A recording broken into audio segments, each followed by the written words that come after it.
Hug nangita na pud tag maayong pwesto nga kahapan.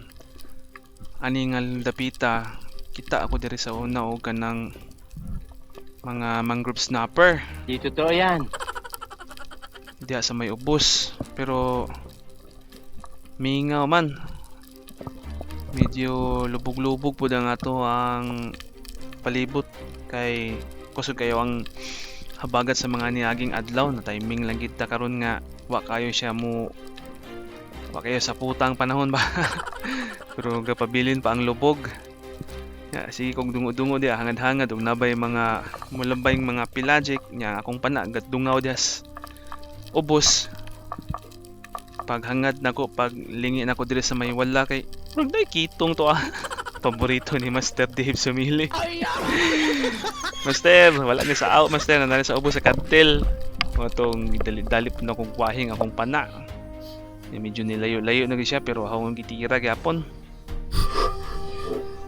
O naabot pagid sa ato ang demultiplied. Galing mo pala dyan ah. Hindi ko alam ah. Yung range pagkatira ha.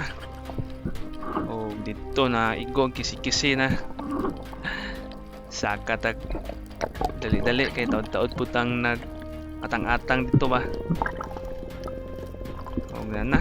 Murag sure ball na ang pinirito ani. Lamig kining pinirito ning kitong 400 grams. Unsa may tawag din sa inyo ah. Ang umpan ani kay samaral. Sagaran samaral. Sa mua kitong. Pamilya sa mga danggit or rabbit fish. Yellow spotted. Og secure na natong isda. Wanang hinahinay dyan ako ni siya og kanang sigpo kay ang tunok ani lakayo rog sangko sa imong ilok ang kangot-ngot eh. Og diyan na. Salamat na po ta sa Ginoo. Isip lang taganunay, way kumpiyansa.